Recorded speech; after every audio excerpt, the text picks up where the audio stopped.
After signing the divorce papers with my husband in silence, I immediately blocked all his financial access, including his debit and credit cards. One night, while he was celebrating a lavish $350,000 wedding with his mistress, the music suddenly stopped. In an instant, the ballroom fell silent, and that was when I appeared with a mysterious man. A single sentence from that man would destroy everything in an instant. The air in the mediation room of the Atlanta family court was exceptionally cold and tense, perhaps because the air conditioning was running at twice its usual power. On one side of the long, polished mahogany table sat a man dressed in a bespoke suit, radiating an air of unearned confidence. That was Thayer. A victorious expression sat on his face, one he didn't even bother to hide. Leaning back in the plush leather chair, he looked with utter disdain at the woman sitting across from him. That woman was Lysandra, his wife, or rather, his soon-to-be ex-wife. Lysandra sat in silence, her hands neatly crossed over her knees on top of her simple, tailored dress. Her style, understated but undeniably high-end, framed an expressionless face. There were no tears, no flashes of anger, only a deep-seated calm that made it impossible for anyone to guess what she was thinking. Thayer's lawyer slid a thick stack of documents toward Lysandra. The sound of the paper scraping against the wood echoed unnaturally loud in the quiet room. Thayer, with a sarcastic smirk, began to speak, intentionally raising his voice so that everyone in the room could hear just how powerful he thought he was. He told her that deciding to divorce him was the greatest mistake of her life. He went on to say that she wouldn't survive in a city like Atlanta without him. He described her as a simple housewife who had lived a comfortable life only because of his hard work as the CEO of the company. According to Thayer, Lysandra had no skills other than spending the money he earned. The words, filled with insults and overflowing arrogance, poured out of his mouth without restraint. Lysandra didn't interrupt him. She let him empty everything he had on his mind. Inwardly, she marveled at how money and status could transform the man she once loved into such a despicable stranger. She remembered perfectly how Thayer had approached her years ago, how politely he had asked for her parents' blessing, parents who, at the time, were very skeptical of him. But now, Thayer acted as if the entire world was at his feet. Lysandra's lawyer tried to stop the torrent of words coming from Thayer, but she held him back with a gentle wave of her hand. She wanted to hear it all. She wanted to burn this moment into her memory as a powerful reason never to look back.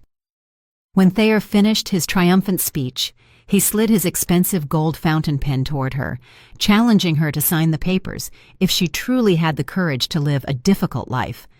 He added that he had no intention of giving her a single cent in the division of assets, and that he was sure she would come crawling back in less than a month, begging for grocery money. Lysandra took the pen slowly. She glanced at the clauses in the document. Everything was going according to her plan. No property claims, no demands for shares. A pure, unconditional divorce. To Thayer, this was an absolute victory. He felt he could now dominate all the assets he had been managing. To Lysandra, this was the key that opened the door to the trap she had meticulously set. The tip of the pen touched the white paper. With a firm, unwavering hand, Lysandra signed her name. The black ink put an end to their 5 years of marriage. The scratch of the pen sounded decisive, as if announcing that there wasn't a single shred of doubt left in her mind. After signing, she closed the document and pushed it back toward Thayer's lawyer. The mediator, who had been watching the scene, could only sigh deeply, seeing the stubbornness of both parties in their own ways. Thayer grabbed the papers immediately, verified the signature with a wide grin, and let out a short laugh. He felt as if a massive weight had been lifted from his shoulders. He felt free. Free to have an open relationship with Vesper, free to enjoy the wealth that he believed was the fruit of his own sweat.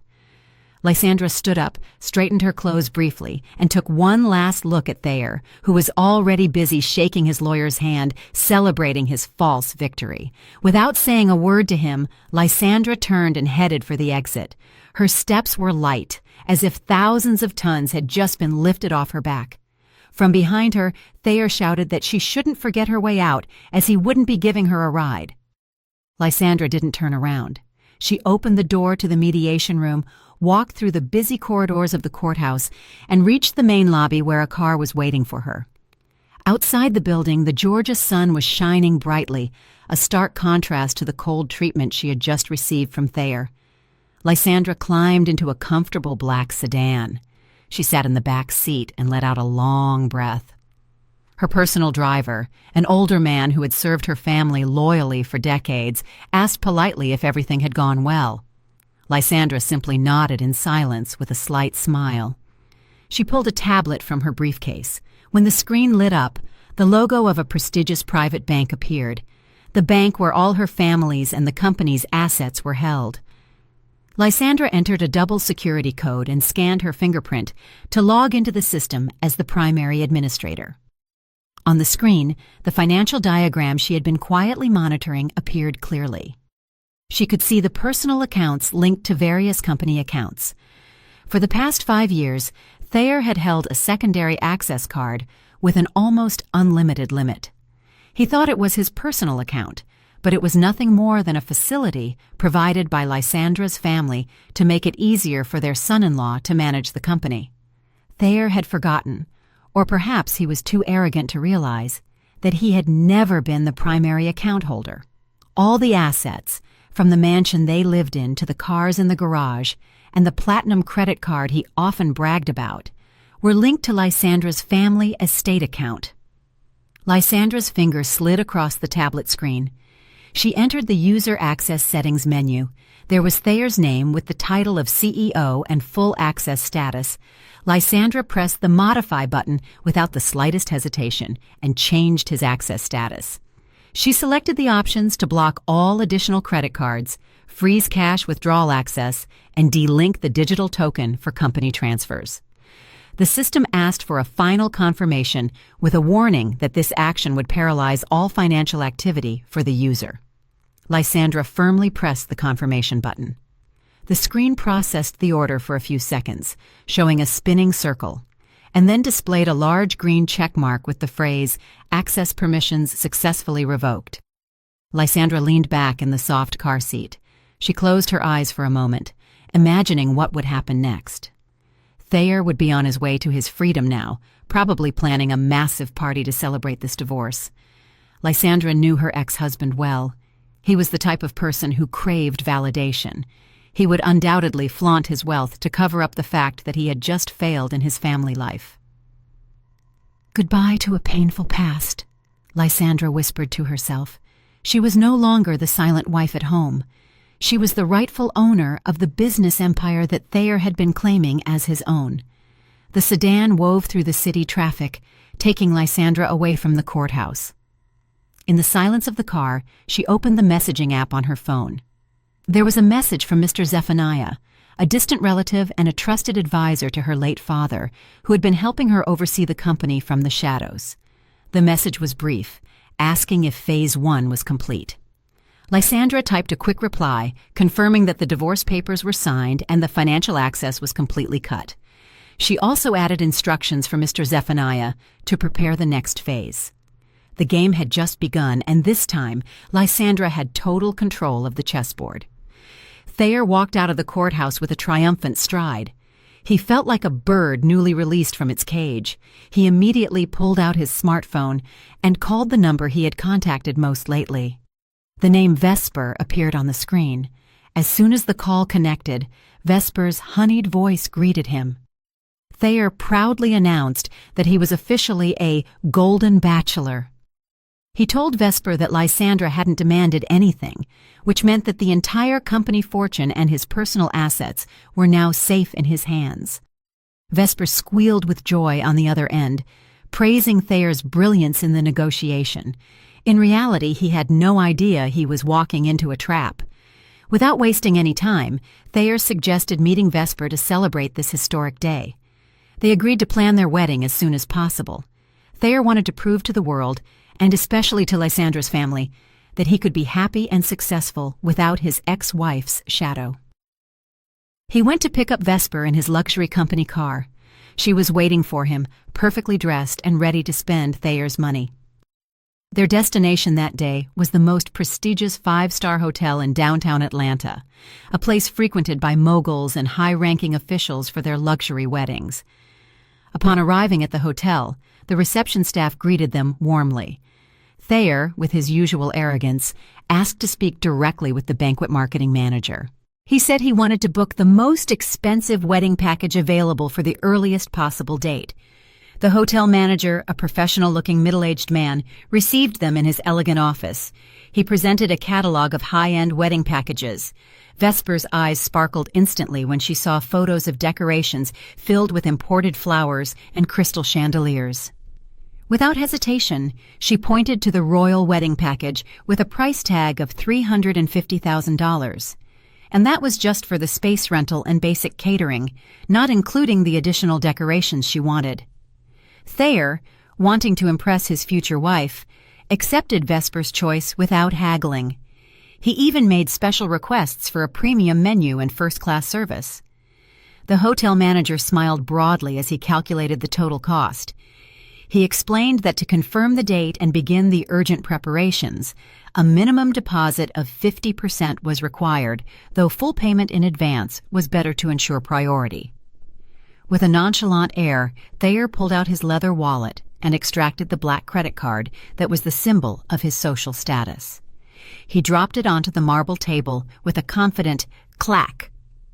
The hotel manager took the card politely and inserted it into the terminal on his desk. Thayer smiled at Vesper, imagining how grand their party would be. But that smile slowly faded when the hotel manager frowned. The terminal emitted a long beep and spat out a small receipt with the word declined. The manager tried to run the card again, thinking there might be an issue with the magnetic strip or an unstable internet connection, but the result was the same. The terminal rejected the transaction. Thayer began to feel uncomfortable. He laughed awkwardly, saying that perhaps he had used the card too frequently and the chip was dirty or damaged. He pulled another credit card from his wallet, this time a platinum card from a different bank. He handed it to the manager, slightly nervous but trying to appear calm. The manager tried to process the transaction again. The seconds spent waiting for approval felt like hours to Thayer, and once again, the terminal rejected it. Thayer's face began to turn red with embarrassment. Vesper looked at him strangely. Her smile had disappeared, replaced by unease. Thayer rushed to provide an excuse, saying there must be a massive failure in the banking system, or some system, maintenance, blocking all transactions. To save face, he finally pulled out the company checkbook he always carried in his briefcase. He knew that using company money directly for personal purposes carried a small risk, but as the CEO, he figured he could fix it later with the finance team. With a slightly trembling hand, he wrote a check for $350,000 and signed it. He handed it to the hotel manager, saying in a firm tone that this check would surely clear since it was from a major corporation's account. The hotel manager took the check, examined it for a moment, and nodded. He said he would process it immediately with the payment department, but since Thayer was a VIP client, the venue reservation could be considered confirmed for now. Thayer breathed a sigh of relief. He had overcome a small crisis. After the hotel, Vesper dragged Thayer directly to jewelry stores and bridal boutiques. Her desire for shopping was insatiable. She chose a massive diamond ring and a gown by a famous designer. When trying to pay for the ring, a transaction that cost far less than the venue rental, Thayer tried to use his personal debit card, but again, the transaction failed. The clerk at the boutique looked at him with pity. Thayer truly started to panic. He tried to open the mobile banking app on his phone to make a transfer, but the app was inaccessible, showing a notification. Your account has been temporarily frozen. Please contact your branch. A cold sweat began to run down his temples. He made an excuse to Vesper, saying his phone must have a virus or had been hacked, causing an error in the bank app for security reasons. Vesper began to show irritation and suspicion. But Thayer managed to convince her with sweet promises that tomorrow morning, after resolving all these technical issues at the bank, he would let her buy whatever she wanted. Today, Thayer had no choice but to take Vesper home empty-handed, except for the promise of the lavish party they had just booked. In the car, Thayer called his mother, hoping he could borrow some temporary cash. But his hopes were shattered by his mother's angry voice on the other end. She had already heard about Thayer and Lysandra's divorce from other relatives. Thayer's mother scolded him harshly for divorcing Lysandra, whom she had always considered a good daughter-in-law from a prestigious family. She refused to lend him money and told Thayer to solve his own problems like an adult. Frustrated, Thayer threw his phone onto the car seat. He felt as if the world was conspiring against him that day. He didn't realize that it wasn't a cosmic conspiracy, but the cold execution of Lysandra's plan. Meanwhile, back in the hotel manager's office, the man made a call after Thayer and Vesper left. With a respectful tone, he spoke. On the other end of the line was Lysandra's personal assistant.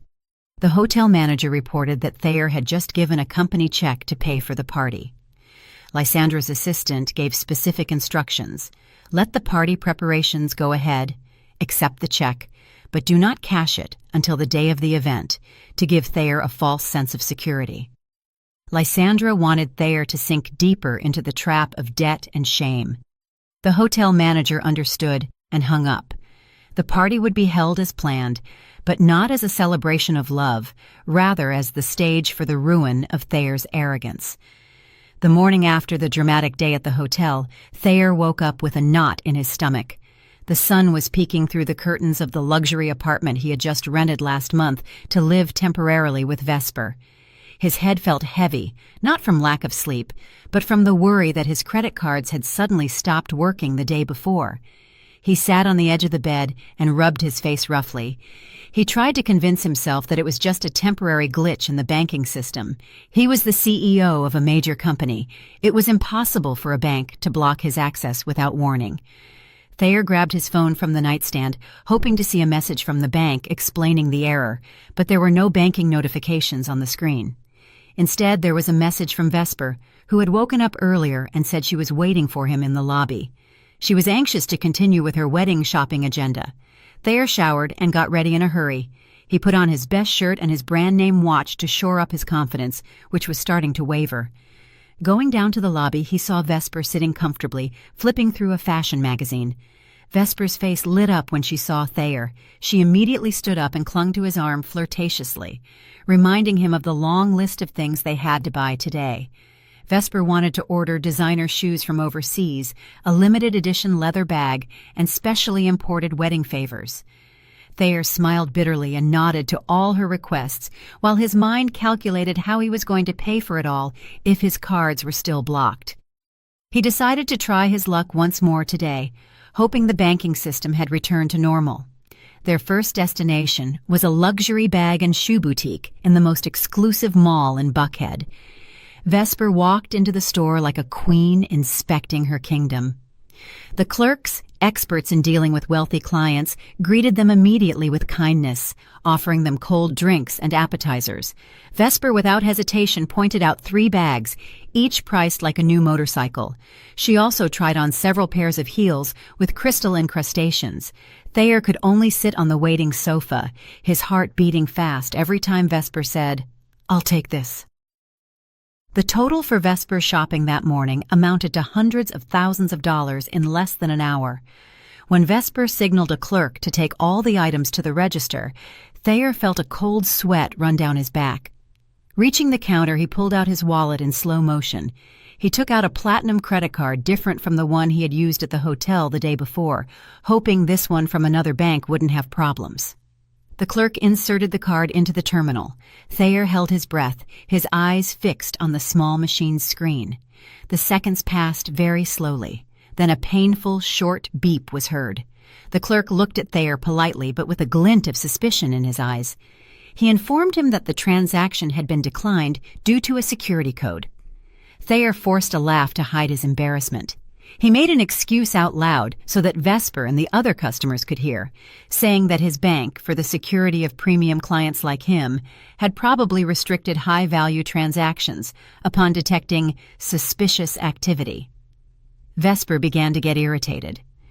She looked at him with an inquisitive gaze, as if asking what the point of being a CEO's wife was if they couldn't even go shopping.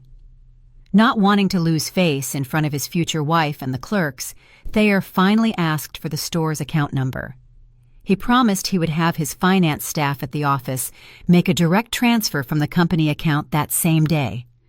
The store clerk seemed to hesitate, as their usual procedure was full payment on the spot for items taken immediately, but Thayer pulled out his business card with the title of CEO. He assured the store manager that he was an important person and that the payment would be made without fail before the afternoon. Fearing to offend a potential client, the manager finally allowed them to take the items on the condition that Thayer sent the transfer receipt within 3 hours. Leaving the boutique, Thayer felt a little relieved, but the burden on his shoulders was even heavier. He now had a debt in the form of a promised transfer that he had to resolve immediately. But Vesper wasn't satisfied. She dragged him to a luxury car dealership not far from there. Vesper insisted that he buy her a late-model sports sedan as a wedding gift. She wanted to arrive at meetings with her friends in a new car to show off. Thayer, with his ego through the roof, couldn't say no. He thought that buying a car usually involved a leasing or financing procedure managed by a financial institution, so he wouldn't need to swipe a credit card on the spot. This, Thayer felt, was safer for his strange financial situation. At the dealership, they were greeted by a very enthusiastic salesman. Thayer chose a deep red sedan that cost a fortune. He sat in the driver's seat, grabbed the leather steering wheel, and felt again the sense of power he so desperately needed. After a short test drive, Thayer sat in a glass room with the salesman to process the paperwork. Confidently, he presented his ID for the leasing data verification process. He was sure his credit history was spotless. After all his previous installments had been paid punctually through a direct debit system from the main account that he erroneously believed was his. The salesman smiled kindly at first while entering Thayer's data into the computer, but his smile slowly faded as he saw the results on the monitor. His face turned rigid and uncomfortable. He called his supervisor over to look at the screen. They whispered seriously, glancing sideways at Thayer. Thayer began to feel offended by the treatment. He tapped the table lightly, asking what the problem was, as he was a busy man. Finally, the dealership manager approached Thayer. His face was no longer friendly. He explained coldly that Thayer's credit application had been automatically rejected by the central system. The reason? Thayer's name was on an internal financial group blacklist due to indications of frozen assets and ownership disputes. Thayer was left jaw-dropped. He got very angry, blaming the dealership's system. He shouted that he was a CEO with a massive salary. It was impossible for him to be on a blacklist. The commotion attracted the attention of other visitors. Vesper, who was busy taking selfies next to the red car, stopped immediately and approached Thayer. She asked in an alarmed voice why he was shouting. Thayer, now completely embarrassed, grabbed Vesper's hand roughly and told her they were leaving. He told her the service there was terrible and that they didn't deserve his money. In the car, Thayer wouldn't stop cursing, blaming everyone but himself. He was confused by the term ownership disputes they had just mentioned. In his panic, he finally called his secretary and the finance manager at the office. With a raised tone, he asked why all his financial access was blocked and why there was an asset freeze issue. On the other end of the line, the finance manager sounded confused and scared. He explained that since that morning, the financial access token Thayer used was no longer valid. The bank had notified them that there had been a change in the user permission structure by the majority shareholder. Thayer went silent. Now he realized that he had never held the majority stake. That stake belonged to Lysandra's family, but he never imagined she would act so drastically and so quickly. He tried to deny that reality. He ordered the finance manager to immediately issue a cash check and send it to his personal account to cover his urgent needs. But the finance manager politely refused, fearing to violate the strict new procedures. Amidst Thayer's confusion and panic, a thick, cream-colored envelope landed on the desk in Lysandra's office at the headquarters, a place Thayer had rarely visited. Lysandra was sitting, reviewing reports on her tablet. Her personal assistant politely handed her the envelope. It was an invitation to Thayer and Vesper's wedding. The design was very lavish, with gold ink and imported paper, exactly Vesper's wasteful taste. Lysandra opened the invitation slowly. There was no sadness on her face, but rather a slight, meaningful smile. Inside was the date and location of the party, which would be held in 2 days. Lysandra took a pen and wrote a single word on the RSVP card: attending. Then she handed the card to her assistant to send back to Thayer's address. Lysandra knew her attendance wouldn't be as a guest, but as the executor who would put an end to this long farce. The day Thayer and Vesper had been waiting for finally arrived. The wedding day, planned with excessive extravagance to prove their social status, now felt like a ticking time bomb for Thayer. Since morning, he had been at the hotel. He hadn't been able to sleep, haunted by messages from various vendors demanding payment. The suit boutique insisted on the transfer receipt that never arrived. The jewelry store threatened to repossess the merchandise, and the decoration company demanded full payment of the balance before the event began that night. Thayer felt as if he were standing on quicksand. The more he moved, the deeper he sank. He kept lying to everyone, saying the money was in the process of banking clearance and would arrive that very afternoon. Meanwhile, the atmosphere in the hotel's ballroom was a hive of activity. Staff were installing thousands of fresh flowers brought in from out of state. A magnificent crystal chandelier was already in place, reflecting a dazzling golden light. A thick red carpet stretched from the entrance to the altar, designed like a fairy tale palace. Vesper seemed very happy. She was busy giving orders to the staff, asking them to change the flowers in one corner or dim the lights in another. She had no idea of the storm brewing in her future husband's mind. For Vesper, today was the day of her total victory over Lysandra. She would become the rightful wife of a CEO and live a life of opulence. She even imagined the envious faces of her friends when they saw the luxury of the party. Thayer had hidden in one of the hotel rooms rented for the bride's preparations. He paced nervously back and forth. He called his mother again, hoping the old woman had changed her mind and would lend him her retirement savings to plug this hole. But the call went unanswered. Thayer slumped onto a sofa. He looked at the ceiling of the room, wondering how everything had gone wrong so fast. He remembered Lysandra's face in the courthouse, calm, expressionless. Suddenly, a sinister premonition overcame him. Had Lysandra planned something? But Thayer quickly dismissed the idea.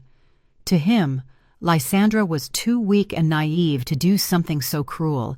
He convinced himself that this was purely a technical bank problem, and that tomorrow everything would return to normal. All he had to do was hold out tonight with his head held high. In another much quieter place, Lysandra was getting ready. She was at a private family estate, cozy and silent. No panic, no fuss. Lysandra was sitting in front of an antique teak vanity. A trusted family makeup artist was applying makeup that gave her a natural but strong look.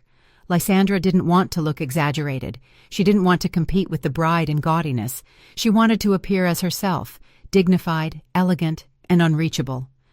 Lysandra chose a long silk dress of an intense black color, matching a satin scarf of the same color, fastened with a diamond brooch that had been an heirloom from her grandmother. Her appearance radiated a mixture of mourning and imposing power.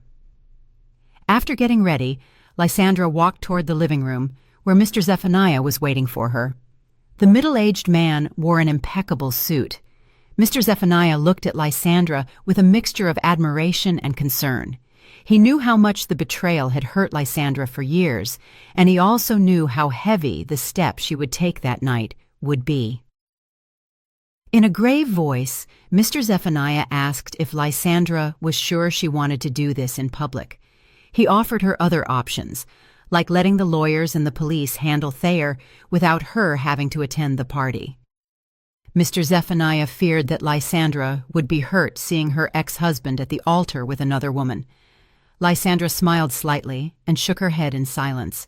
She adjusted her cuffs and said in a very calm tone that the pain in her heart had healed a long time ago, that going there wasn't to lament her fate, but to ensure that justice was served by her own hands. Lysandra wanted to see the moment Thayer's mask crumbled.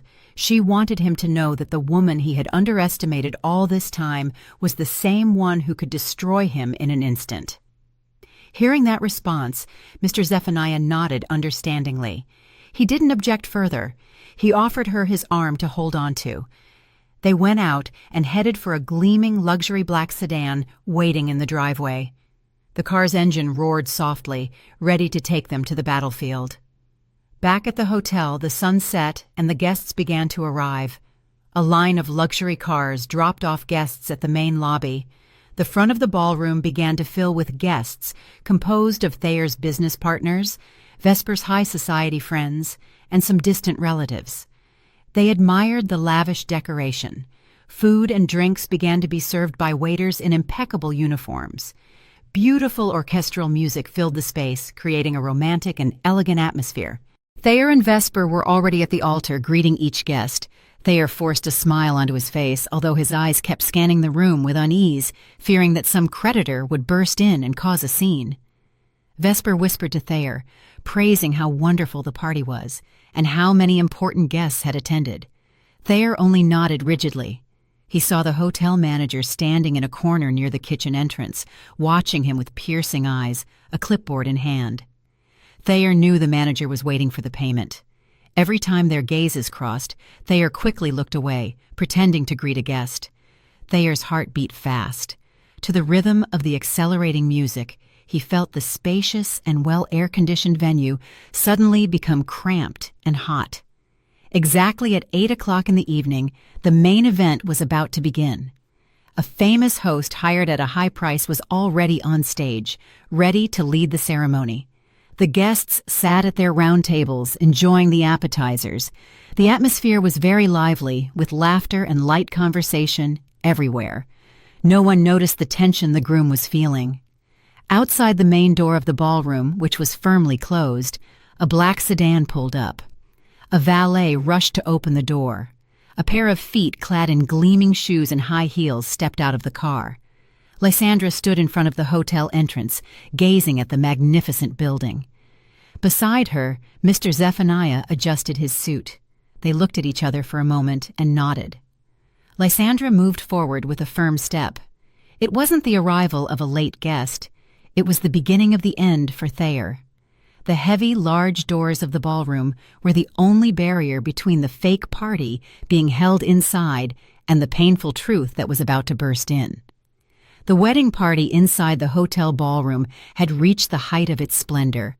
The sound of silver against expensive porcelain plates mingled, creating a background rhythm for the guests' conversations. Hundreds of people from the city's high society enjoyed the sumptuous food laid out buffet style on both sides of the room. The aroma of roasted meats, sweet cakes, and fresh flowers combined into a fragrance of luxury that delighted the senses. In the center of the room, a 7-tier wedding cake rose majestically, decorated with intricate sugar ornaments and handmade edible flowers. Everything seemed perfect, at least in the eyes of the guests who were unaware of the financial drama strangling the groom. Thayer stood next to that massive cake with a crystal glass in one hand containing an expensive champagne-colored, non-alcoholic carbonated drink. He looked at the room with mixed feelings. On one hand, his ego felt satisfied seeing so many important people attend his party. Business partners, competitors, and even Vesper's high society friends who had previously ignored them. Tonight, Thayer felt he had proven himself to be a little king in his own kingdom. But on the other hand, the shadow of unpaid bills continued to haunt him. He saw the hotel manager standing rigid near the kitchen entrance, his eyes following his every move, like a jailer watching a prisoner. Thayer tried to ignore that gaze.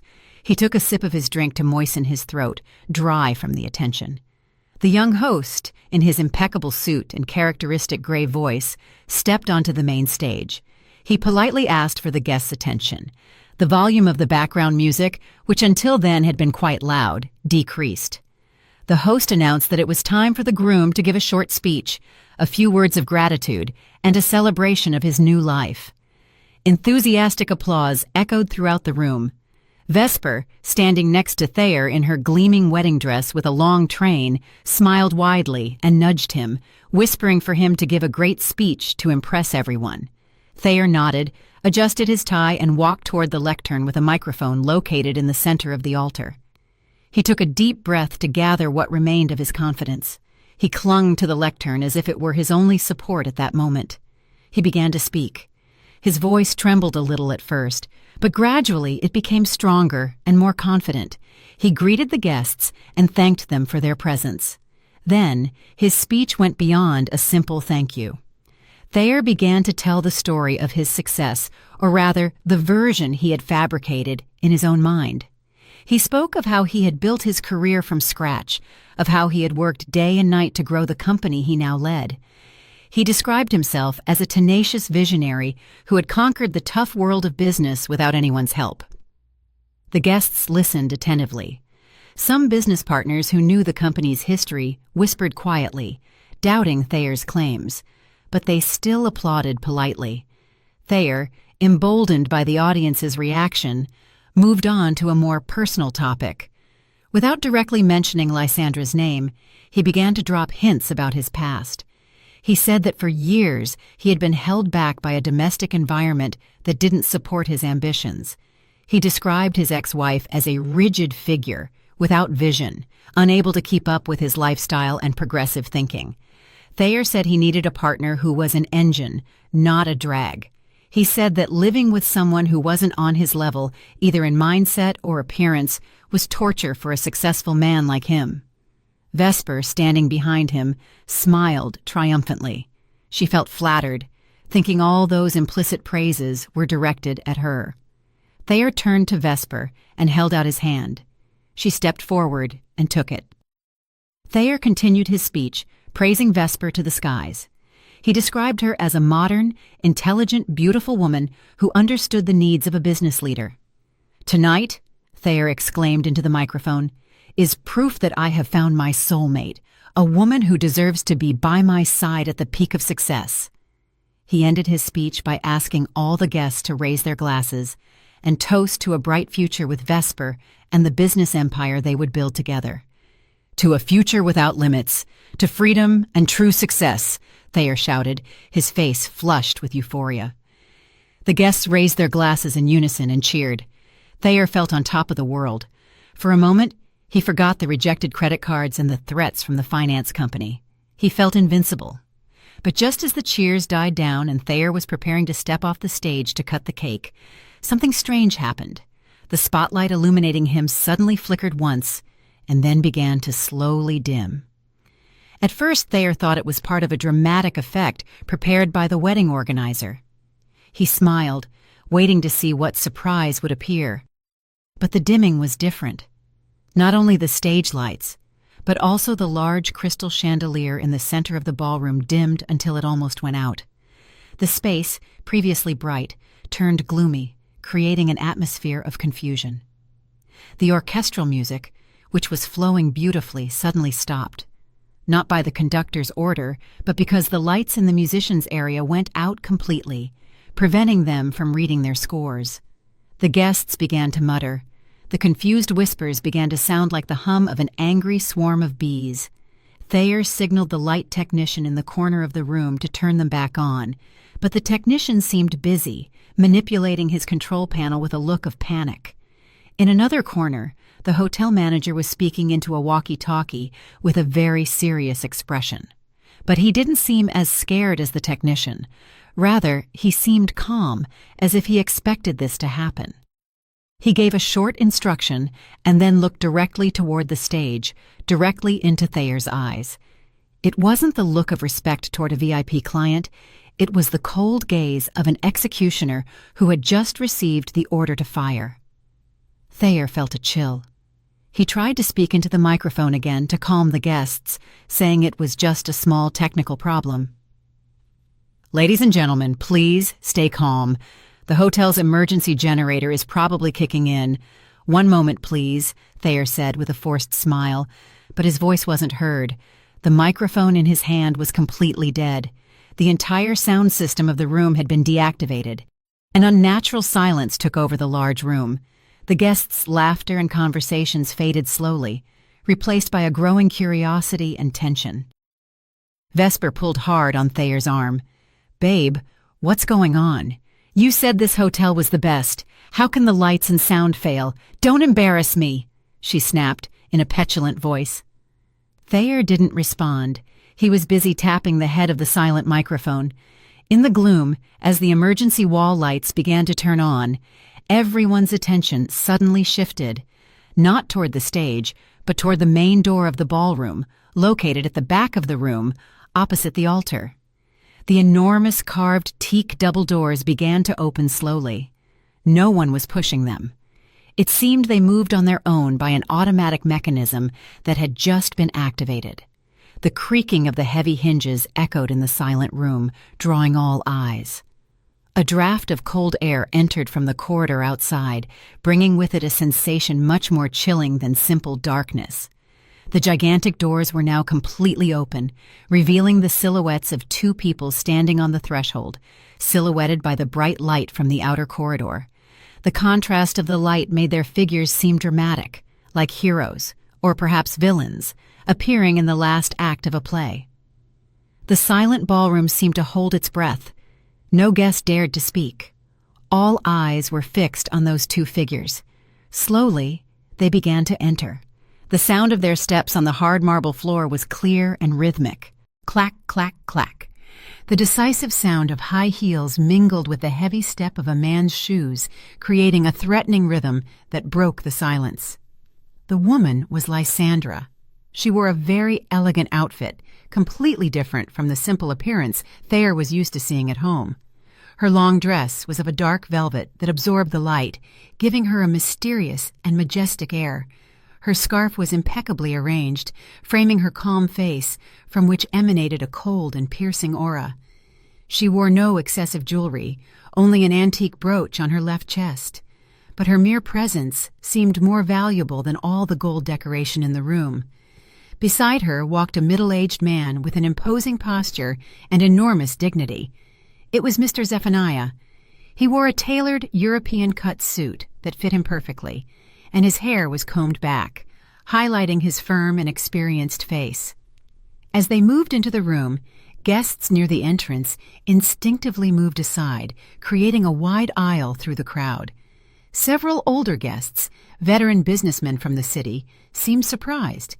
They recognized the figure of Mr. Zephaniah. The whispers began again, but this time with a tone of awe and respect. "Isn't that Mr. Zephaniah from the Sterling Group?" a man whispered to his wife. "What is a mogul like him doing at Thayer's party?" another asked. "And who is the woman beside him?" "It can't be his wife. That woman is Thayer's ex-wife," exclaimed another guest who recognized Lysandra.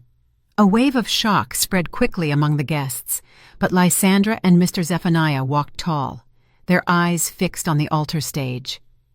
Thayer, standing on the poorly lit stage, squinted, trying to recognize the unwanted guests.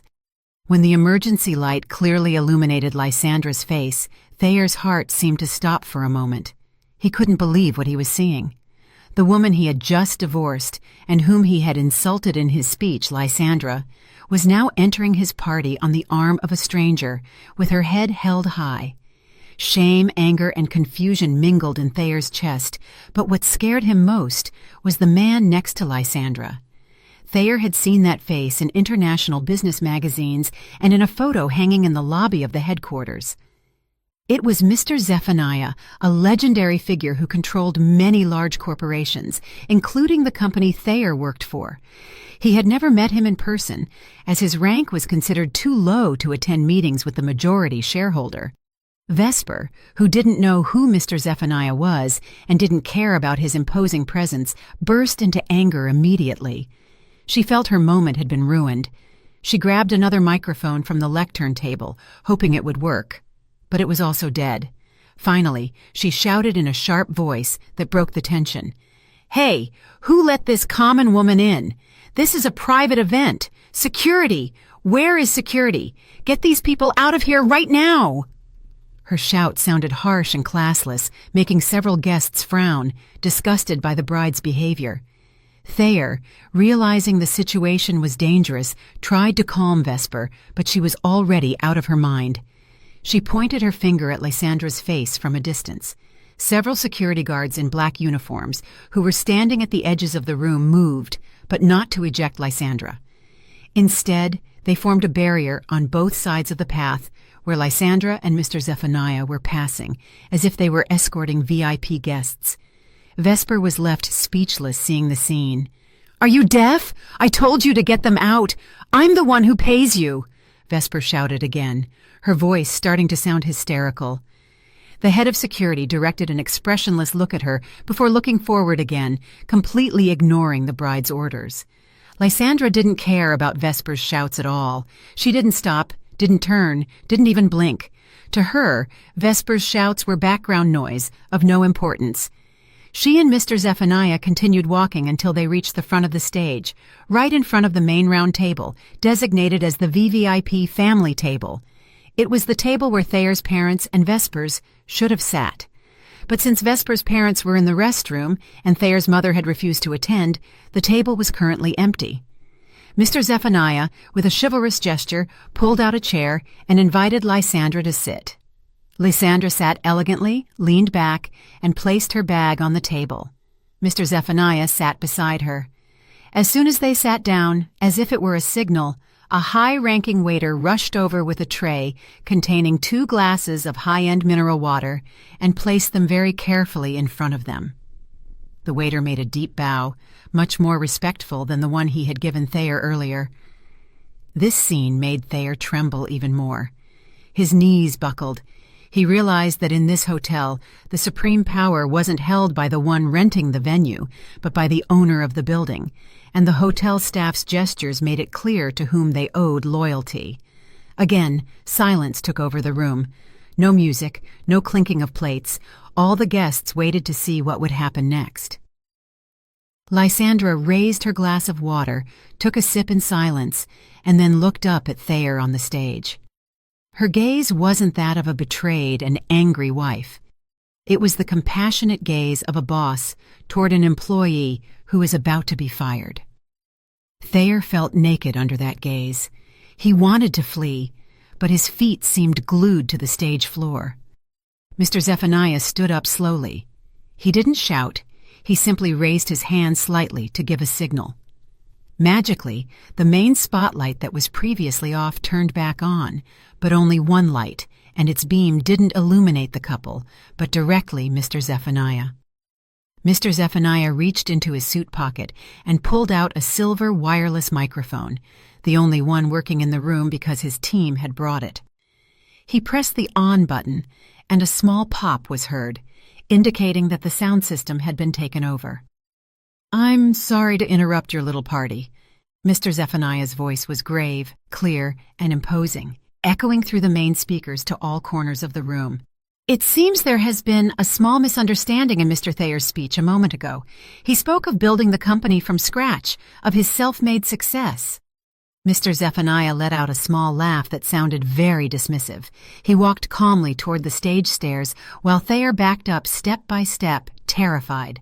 "Perhaps it's time to inform the guests who the real architect of the kingdom you claim is, and who has simply been a parasite living under it."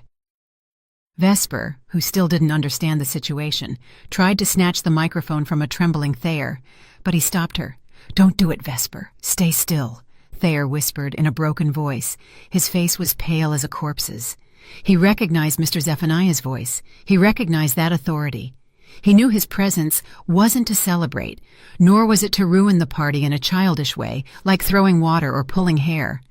His presence was for a public execution.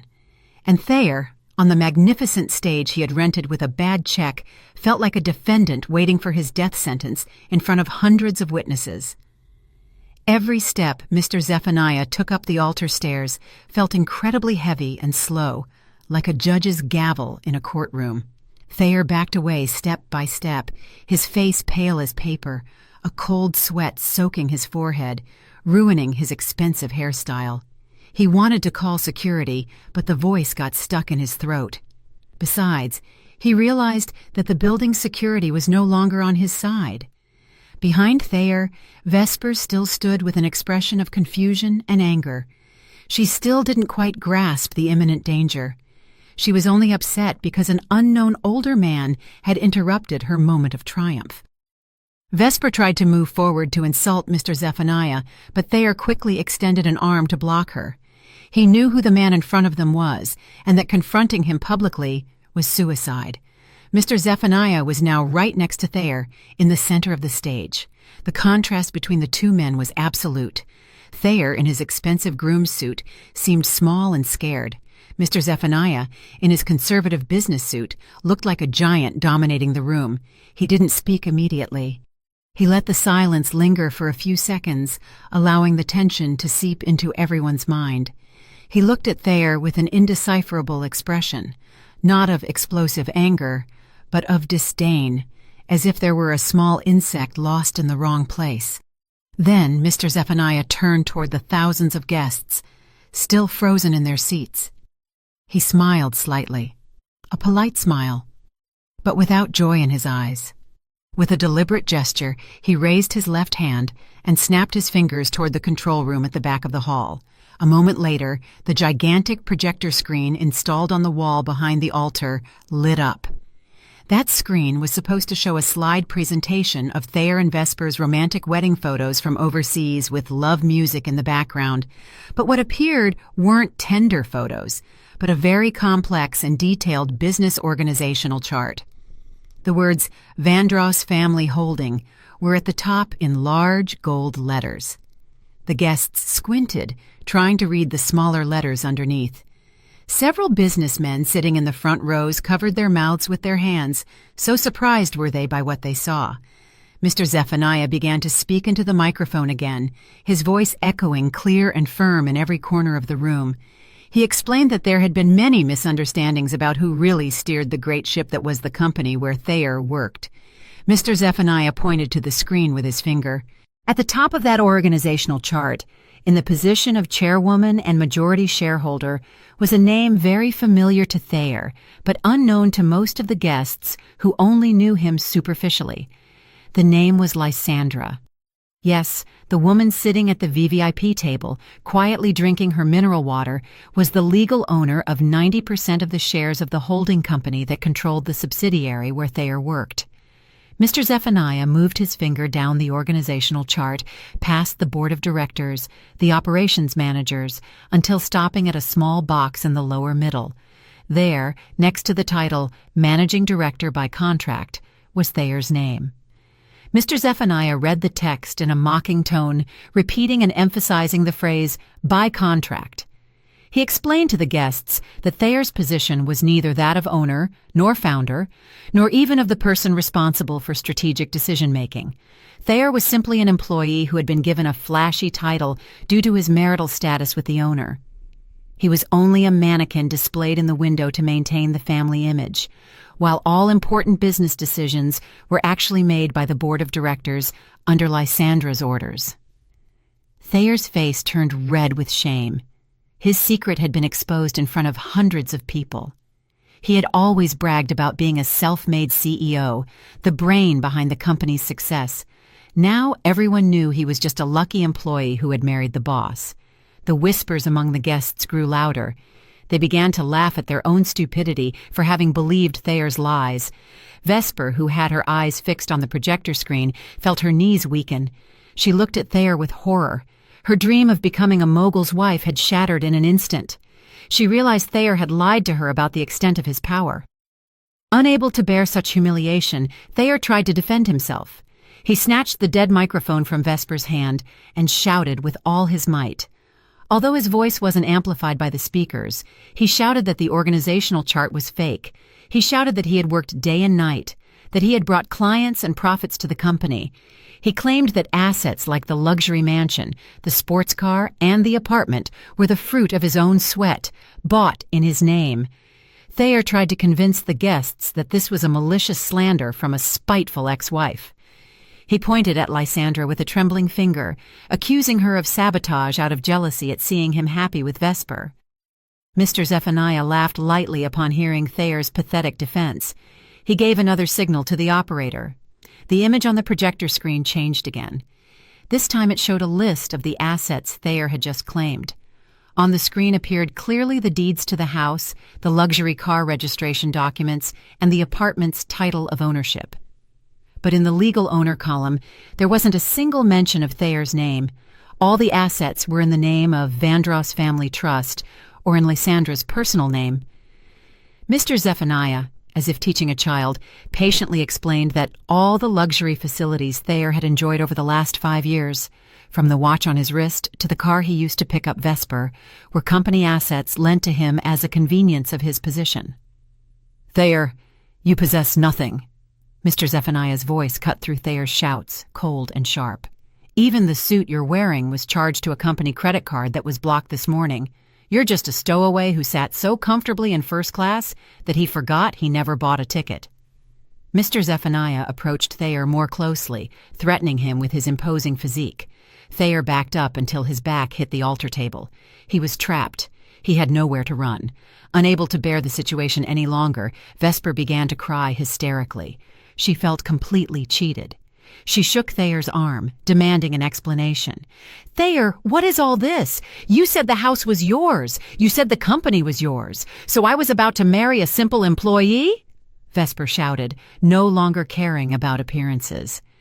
Thayer tried to calm her, whispering that he would fix everything later, that they could sue Lysandra, but Vesper abruptly pushed his hand away.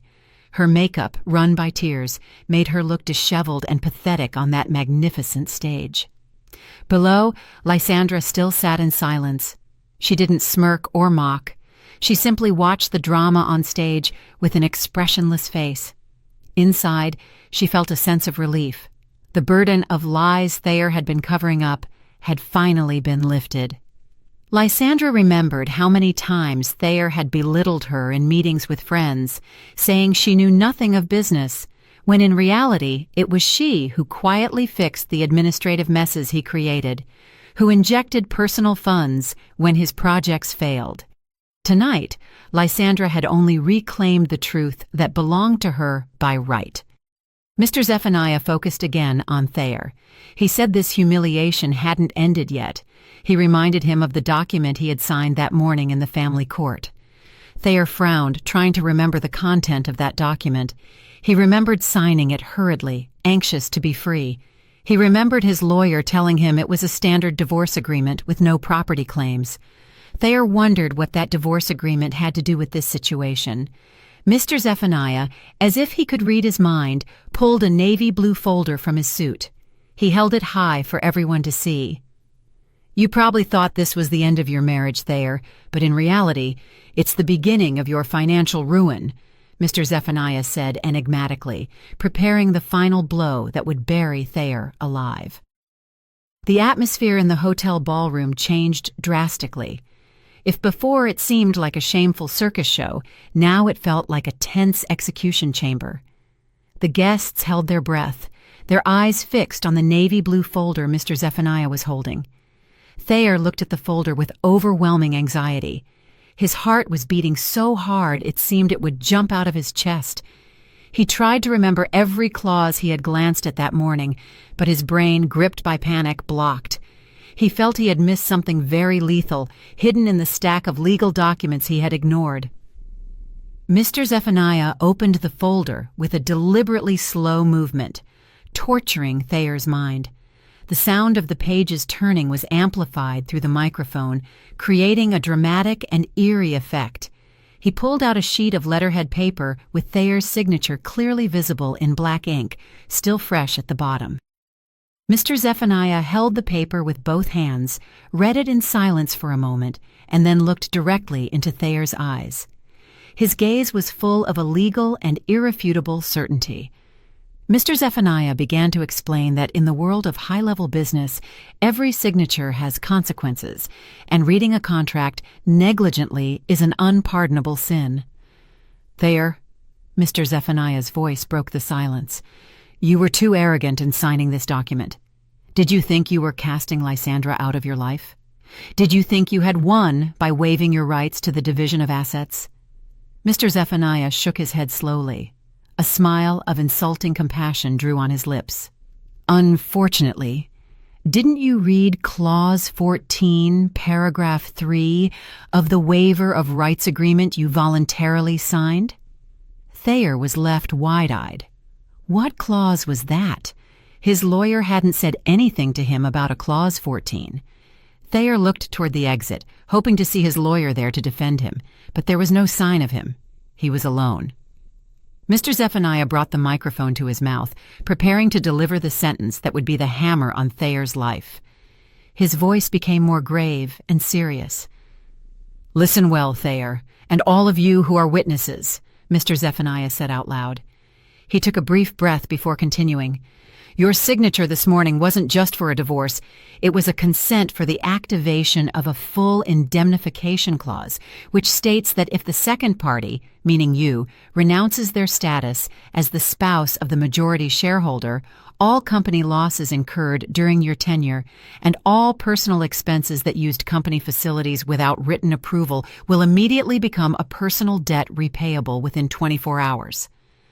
The sentence echoed, bouncing off the walls of the hall, entering Thayer's ears and exploding in his brain. He staggered backward as if he had been given a heavy slap. His legs gave out, and he collapsed onto the hard stage floor. He struggled to comprehend the words. Personal debt, all company losses. Thayer knew very well that many of his projects had failed because he had been busier playing golf and on vacation than taking care of the business. The sum of those losses could amount to millions of dollars, and the $350,000 for the cost of tonight's party? That too would be considered an unauthorized expense, as Lysandra had blocked his access before the transaction. Mr. Zephaniah hadn't finished yet. He continued his explanation with an even more pressing tone. According to the forensic audit we conducted last week, the total loss from failed projects and diversion of operating funds for your lifestyle during the last 5 years amounts to $7 million. And if we add the cost of the venue rental and tonight's catering that you charged to an already blocked company account, your total debt is $7,350,000. The figure was mentioned with such clarity that the guests were stunned. A collective gasp of surprise spread. More than $7 million. It was an enormous amount, impossible to pay for Thayer, who now had no job and no assets. "And since you no longer have assets in your name," Mr. Zephaniah continued in a final tone, "civil and criminal laws will be applied simultaneously." As soon as Mr. Zephaniah finished the sentence, the side doors of the ballroom burst open. This time it wasn't waiters who entered, but several men in suits with briefcases accompanied by uniformed police officers. It was the legal team from Lysandra's company. They walked quickly through the frightened guests toward the stage. The sound of the police boots sounded terrifying, signaling that this was no longer a simple domestic dispute, but a real law enforcement action. Thayer, still on the stage floor, tried to crawl back, moving away from the approaching police. His face was wet with tears and sweat. He turned toward Vesper, begging for help. "Vesper, help me! Call your father! Ask him to lend us some money!" he pleaded desperately. But Vesper's reaction was completely different from what he expected, although very predictable for others. Vesper backed away from him as if he were a plague victim. She pushed away Thayer's hand when he tried to grab her dress. "Don't touch me!" she screamed hysterically. "I don't know anything. You're a fraud. You said you were rich. I don't want to carry your debts." Vesper took off her engagement ring, threw it in Thayer's face, and tried to jump off the stage, but her path was blocked by the hotel manager and several security guards who blocked her on the stairs. The hotel manager was holding a long bill. "Excuse me, Miss Vesper," the manager said firmly, but still politely. "According to the reservation contract, your name appears as the secondary responsible party. If the primary party cannot pay, you cannot leave this place until this bill of $350,000 is settled. Otherwise, you will have to accompany us to the police station as a witness in a case of service fraud." Vesper's face turned whiter than her wedding dress. She screamed, cried, and begged to be let go, but the security guards continued to block her way. Meanwhile, 2 police officers were already next to Thayer. An officer read the arrest warrant. Thayer was accused of embezzlement of company funds in his position and attempted fraud using a bad check. The officer took Thayer's limp hands, forced him up, and then placed cold metal handcuffs on both wrists. The click of the handcuffs echoed very loudly in Thayer's ears, the sound of the end of his freedom. Thayer wailed. His pride was shattered. He looked toward the VIP table, seeking Lysandra's figure. He saw his ex-wife standing up slowly, adjusting her scarf that the air conditioning had slightly moved. Thayer screamed Lysandra's name. "Lysandra, please help me! I was wrong! I was crazy! Lysandra, don't do this to me! We loved each other!" His screams sounded pathetic, full of a late regret. But Lysandra didn't flinch. Her face remained calm, as if she were watching a stranger. She showed no sign of helping. She had given him too many opportunities in the last 5 years, and he had always wasted them. This was the karma Thayer had sown for himself. And now it was time to reap the storm. Lysandra made a slight bow to Mr. Zephaniah in a sign of respect. Then she turned her back to the stage, signaling that the show was over, and that she had no interest in seeing the next act. The police began to lead Thayer off the stage. The guests immediately pulled out their phones to record the shameful scene. Camera flashes burst in Thayer's swollen face and in Vesper's hysterical face. The next morning, both their faces would surely be on the front pages of the tabloids and viral on social media with embarrassing headlines. Thayer tried to hide his face by ducking his head, but it was useless. In the midst of the chaos, Mr. Zephaniah's phrase about the full indemnification clause kept echoing in his head like a curse, a phrase that had turned an arrogant director into a prisoner with a debt of millions of dollars. In a single night, he had fallen from the top of a skyscraper he had built on foundations of sand, and the impact against the ground was very painful. The chaos in the hotel ballroom reached a climax that no one could have imagined. The space, which should have been filled with happy laughter and romance, had been transformed into the scene of a loud and shameful incident. Sirens could be heard faintly from outside the hotel lobby, adding more tension to the already suffocating atmosphere. On the stage, Thayer was still struggling in the hands of 2 robust police officers. He screamed, cried, and pleaded in a stark contrast to the arrogant figure who had delivered a speech with confidence just minutes ago. His expensive groom suit was now wrinkled, his tie crooked, and his face was wet with a mixture of tears and sweat.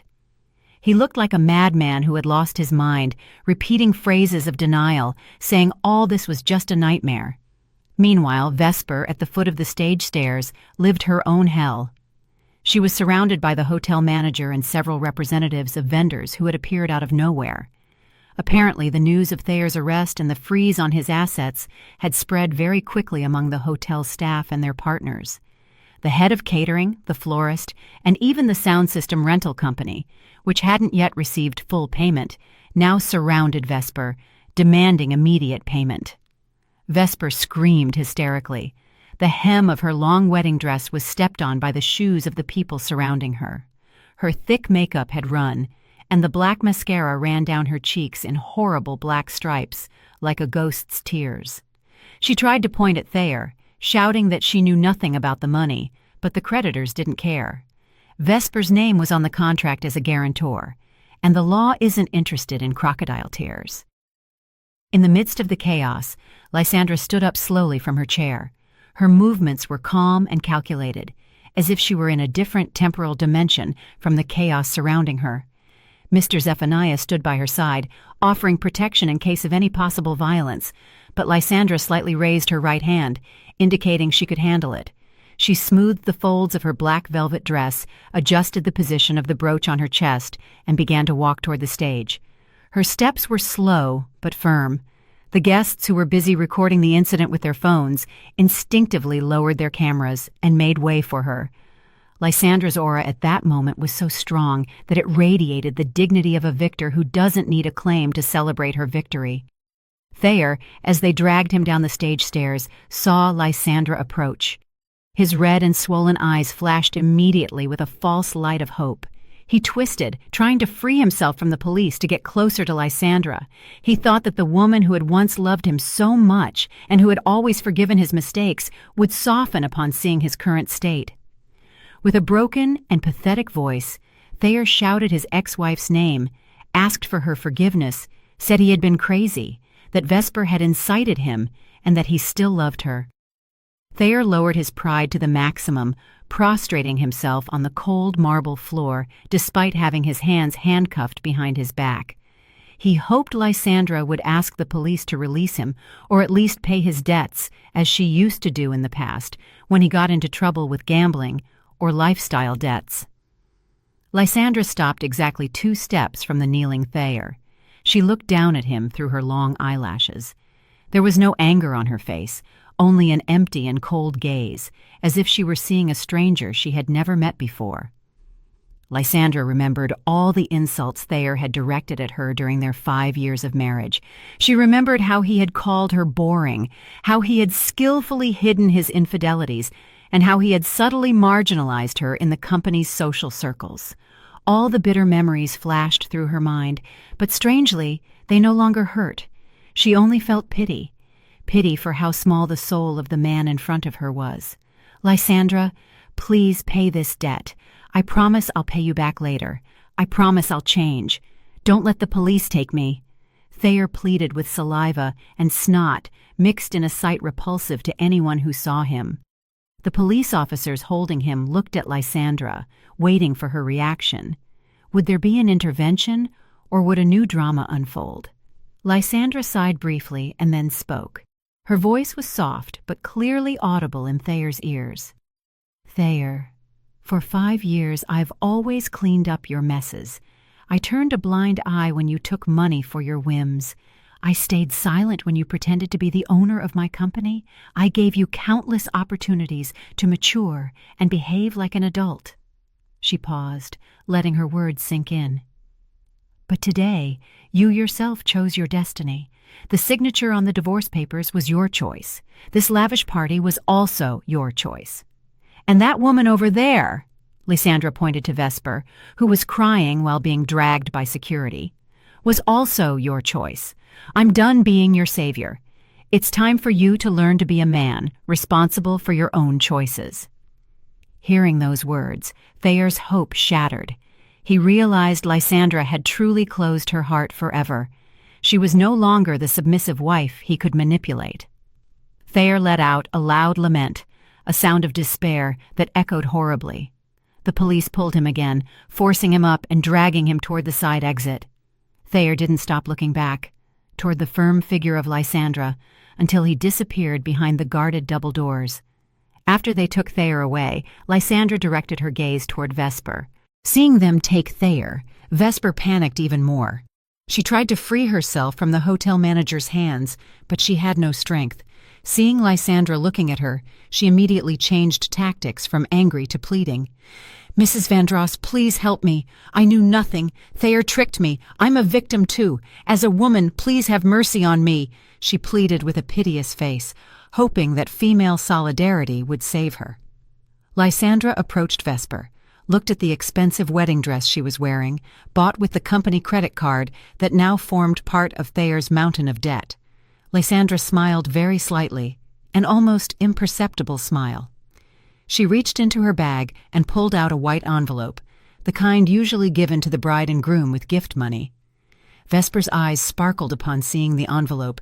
She thought Lysandra would give her a check to settle the hotel bill and let her go free. Lysandra handed her the envelope.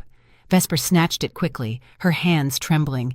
Impatiently she opened it, but her face paled instantly upon seeing the contents. The envelope was empty.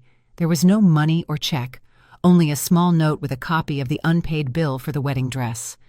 Lysandra had obtained the receipt from the boutique, another victim of Thayer's sweet promises.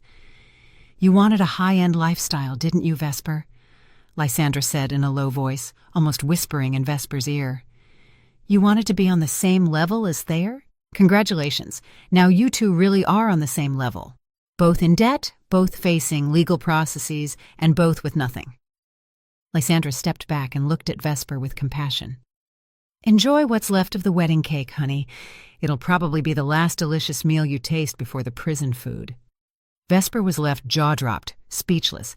Lysandra's words hit her harder than a physical slap. She realized she had been completely defeated. She had bet on the wrong horse, and now she had to pay the price. The hotel manager signaled security to take Vesper to the administration office for paperwork. With the police waiting for her there, Vesper was dragged sobbing through the guests who were once her high society friends. The same friends she had once bragged to were now busy recording her fall to gossip in their messaging groups. Vesper covered her face with the hem of her torn dress, unable to bear the shame. The ballroom began to empty slowly of the main drama. Only the guests remained, still frozen in their seats, shocked by the real spectacle they had just witnessed. Lysandra turned and approached Mr. Zephaniah again, who was waiting for her with a smile of pride. There were no victory cheers or celebration party. Lysandra only felt tired, but a tiredness of relief. She took her bag and walked with Mr. Zephaniah toward the main exit. The guests in her path bowed their heads in sign of respect, this time not out of formality, but out of genuine awe. Lysandra walked down that red carpet, not as a bride, but as a queen who had just cleaned her palace of trash. She didn't look back again, leaving behind the remains of a $350,000 party that was now only a horrible memory for a pair of indebted traitors. A month after that tumultuous wedding night, the news of the lavish party that ended with handcuffs remained a hot topic in various media and digital platforms. The faces of Thayer and Vesper vividly adorned the front pages of the tabloids and business magazines, but with a very different narrative from the one they had dreamed of. Thayer became the symbol of the fall of a young, corrupt, and greedy executive, while Vesper became the real-life example of a fatal, hedonistic lifestyle. In-depth investigative reports revealed how Thayer had embezzled company funds for years to finance his luxurious lifestyle and his infidelities. The total loss revealed by the audit was a fantastic figure that shocked the public. Behind the bars of the city's correctional center, Thayer sat meditating in a corner of his small and suffocating cell. He no longer wore expensive suits or brand-name watches. His body was now covered by a worn orange prisoner's jumpsuit. His hair, once always impeccably styled with gel, was now disheveled and starting to grow out. His face had become gaunt, and his eyes were sunken, surrounded by dark circles from lack of sleep. Every night regret tormented him. He had lost everything: his position, his reputation, his wealth, and the woman who had truly loved him. His mother visited him once, but only to scold him and tell him that the entire family was ashamed of his actions. There was no defense or help from a competent lawyer because he had no money. Thayer was completely alone, carrying a debt of millions of dollars that he didn't know how he would pay in his entire life. Vesper's fate was no less miserable, although she wasn't detained as long as Thayer, as her role was considered a passive participation in the embezzlement. Vesper faced a civil lawsuit that left her completely bankrupt. All the luxury items she had received from Thayer, bags, shoes, jewelry, even the car that wasn't yet paid for, were confiscated by the authorities and the finance company as evidence and seized assets. Vesper was evicted from her rental apartment for not paying the rent. Her high society friends distanced themselves, blocked her number, and socially repudiated her. Now Vesper lives in a tiny room on the outskirts of Atlanta, working a low-level job in a small online shop, pursued by the party's creditors, who continue to demand full payment for the catering. The beauty and luxury she once adored had disappeared without a trace, eclipsed by the shadow of debt and shame. Meanwhile, in a green area far from the city noise, a very different atmosphere was developing. A large building of warm but modern architecture rose majestically. On the plaque by the main door, it read, "The Vandross Foundation Children's Home." On the green lawn, orphaned children ran and played happily, dressed in clean and decent school uniforms. From the building's terrace, Lysandra watched them with a sincere smile on her lips. Her face seemed much more alive and radiant than a month before. The heavy weight that had oppressed her heart had completely disappeared. She wore an elegant business outfit that combined professionalism and simplicity. Mr. Zephaniah came out of the building's main door with a folder of monthly reports. He approached Lysandra and handed it to her. "This month's financial report, Madam Chairwoman. After the management restructuring and the removal of the company pests, our profits have increased by 30%. Investors are trusting the Vandross Group again. Mr. Zephaniah said with a smile of satisfaction. He was proud to see his niece taking total control with wisdom. Lysandra took the folder, glanced at it for a moment, and nodded with joy. Managing the company wasn't as terrifying as Thayer had made her believe. With honesty and the right team, everything went smoothly. Thank you, Mr. Zephaniah. Without your help, I'd probably still be trapped in that illusion of fear, Lysandra said sincerely. She closed the folder and looked at the blue and clear sky. Allocate 50% of this month's profits to the remodeling of the girls' dormitory in the back and to educational scholarships for these children until university. Put the rest in the company coffers as expansion capital. Mr. Zephaniah nodded in agreement. A wise decision. Oh, by the way, the lawyer just contacted us. The court's verdict on Thayer has come out. 12 years in prison and the obligation to restitute the assets. The old house where you lived has officially become your personal property again, Mr. Zephaniah reported in a neutral tone, a mere formal report. Lysandra went silent for a moment, hearing Thayer's name and that of the house. There was a bit of nostalgia, but not of longing. It was a relief that that dark chapter of her life had truly ended. Sell the house, Mr. Zephaniah. I don't need the memories of that place. Donate the proceeds to the construction of a community center for our local outreach project. I want to purify all traces of that past into something beneficial. Lysandra walked toward the courtyard where her new black sedan was parked. The driver opened the door for her politely. Before getting in, Lysandra turned to look once more at the children's home building. She saw the children smiling with innocence, living simple lives, but full of love. She realized something important. True happiness didn't reside in parties of hundreds of thousands of dollars, in the ostentation of status on social media, or in the false recognition of others. True happiness resided in peace of mind, in preserved self-esteem, and in the capacity to be useful to others. Lysandra entered the car. The cool air from the climate control greeted her. She leaned back in the seat. Her back now felt light. She took out her phone, opened the photo gallery, and deleted an old album that contained her wedding photos with Thayer. Every photo disappeared from the digital memory, along with the pain disappearing from her heart. She put down the phone and looked out the window at the straight road ahead. "To the headquarters, please," she ordered softly. The sedan pulled away from the children's home, slowly making its way through the busy city streets toward the skyscraper, where Lysandra would preside over her first board meeting as the recognized and sole owner. The sun shone brightly on the road before her, as if the universe were blessing her new steps. Lysandra smiled, this time a smile for herself. She knew her life had just begun, and the greatest lesson she had learned from all this was that sometimes a woman's silence doesn't mean she's weak or naive, but that she's planning a strategy to win the war without needing many words. Did you like the story, and which city are you listening from? Thank you so much for your sweet support. I'm looking forward to your comments on the story. On the screen you can see 2 new life stories that I highly recommend.